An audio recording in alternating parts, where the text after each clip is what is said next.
അതിനകത്ത് കൃത്യമായിട്ട് നമ്മൾ വസ്തുതയല്ല ജനങ്ങൾക്ക് ആവശ്യമായിട്ടുള്ള കാര്യങ്ങൾ സപ്ലൈകോയിലൂടെയും നമ്മൾ പൊതുവിതരണത്തിലൂടെയും കൃത്യമായിട്ട് പരമാവധി ശ്രമിക്കേണ്ടത്.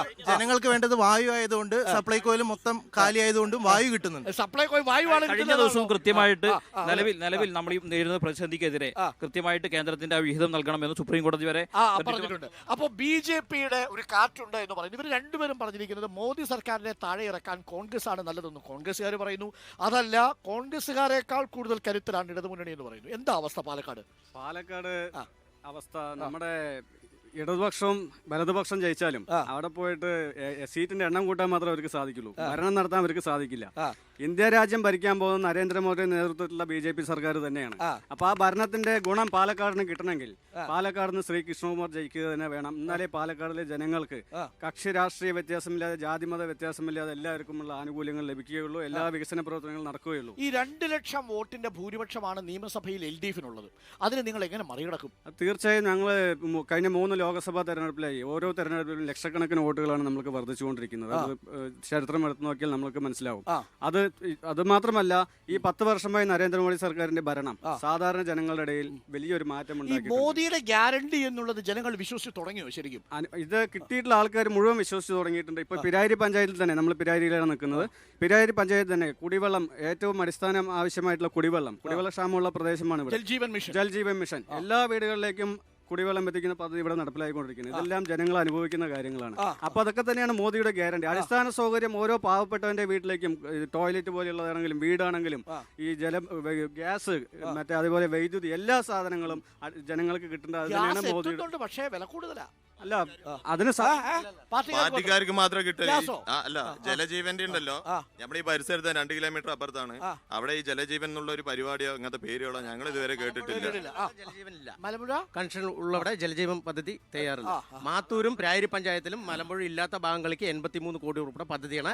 അത് പ്രസിഡന്റിനും അറിയാം. പ്രസിഡന്റ്, ജലജീവനിലൂടെ വെള്ളം എന്നു തുടങ്ങിയോ? പണി നടന്നുകൊണ്ടിരിക്കണുള്ളൂ. അപ്പൊ മൊത്തത്തിൽ പാലക്കാട് മണ്ഡലത്തിലെ കാറ്റ്. ഞാൻ പാലക്കാട് BDJസിന്റെ ജില്ലാ വൈസ് പ്രസിഡന്റാണ്.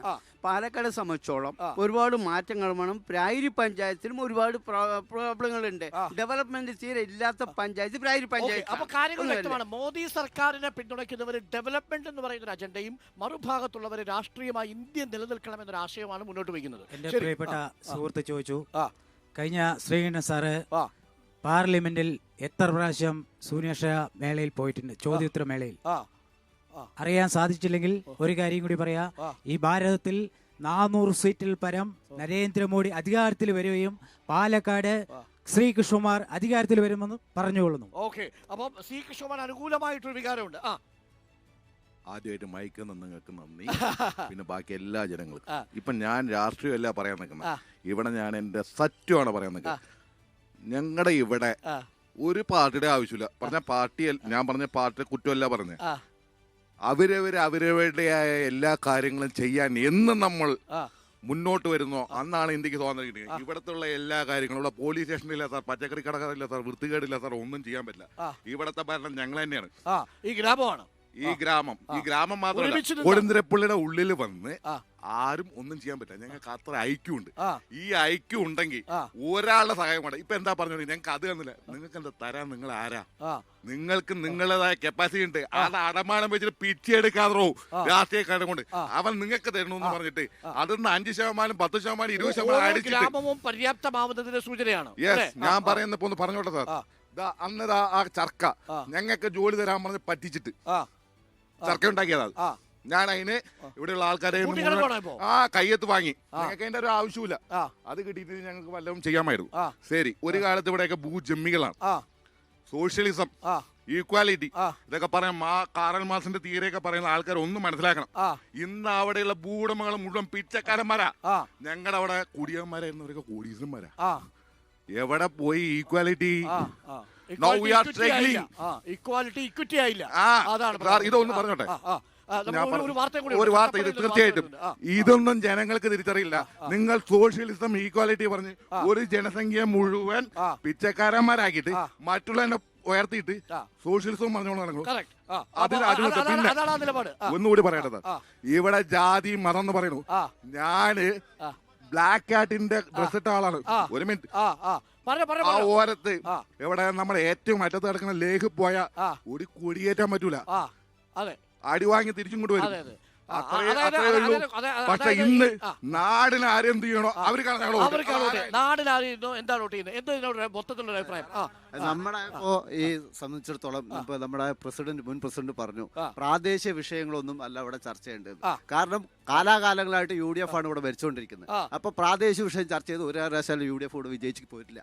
കാരണം ആ രീതിയിൽ വികസന മുരടിപ്പുള്ള ഒരു പഞ്ചായത്താണിത്. വേറെ ഒറ്റ കാര്യം ഞാൻ ചോദിക്കാം, നമ്മുടെ ഈ എന്തെങ്കിലും ചെയ്തിട്ടുണ്ടോ നാടിനു വേണ്ടി? ഒന്നും തന്നെ ചെയ്തിട്ടില്ല. പിന്നെ ഒരു കാര്യം കൂടി ഞാൻ പറയാം, ഈ കഴിഞ്ഞ 5 വർഷമായിട്ട് ശ്രീകണ്ഠൻ വിജയിച്ചു പോയി. ഈ പഞ്ചായത്തില് ഇന്ന് വരെ ഏതെങ്കിലും ഒരു പരിപാടിക്ക് ശ്രീകണ്ഠൻ വന്നെത്തിയെന്ന് ഇവിടുത്തെ UDF നേതാക്കൾ പറഞ്ഞാൽ അത് മതി, വേറെ ഒന്നും ഇവിടെ ഇല്ല. ആ പറഞ്ഞ സാധനം വഴിക്കേ വന്നിട്ടില്ല.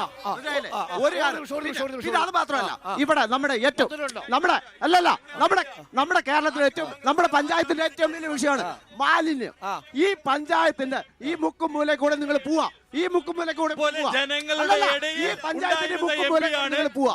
ഈ മാലിന്യമില്ലാത്ത നമ്മുടെ മുന്നിൽ തന്നെ കിടക്കുന്നത്, ഈ മാലിന്യം കിടക്കുന്നത് കണ്ട, ഈ മാലിന്യ മാനേജ്മെന്റിന് ഇന്നേ വരെ ഈ പഞ്ചായത്ത് സഹായിച്ചില്ല. പിന്നല്ല, അടിമുടി അഴിമതിയിൽ മുങ്ങി കിടക്കുന്ന ഈ പഞ്ചായത്താണ്. ഞങ്ങൾ അധികാരത്തിലെത്തുമ്പോൾ ഇവിടെ വെള്ളം സാധാരണക്കായ നാട്ടുകാർക്ക് കുടിവെള്ളം കൊടുത്തതിൽ അഴിമതി നടത്തിയ പഞ്ചായത്താണിത്. മനസ്സിലായില്ലേ?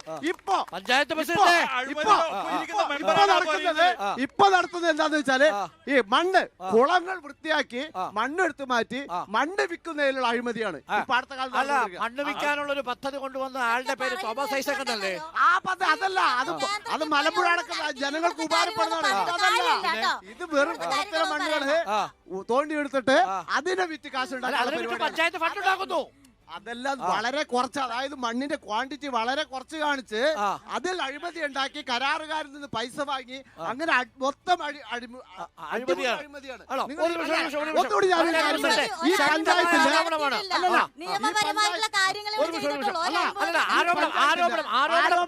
ആരോപണം ഉന്നയിച്ച സ്ഥിതിക്ക് മറുപടി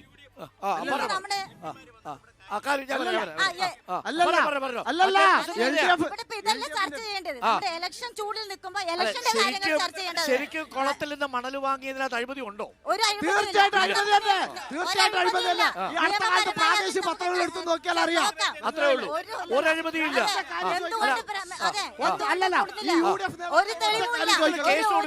നേതാക്കളോട് ഈ പഞ്ചായത്തിൽ ഈ സർക്കാർ എല്ലാം എടുത്തു പറയത്തക്ക ഒരു വികസന പ്രവർത്തനം ഈ പഞ്ചായത്തിൽ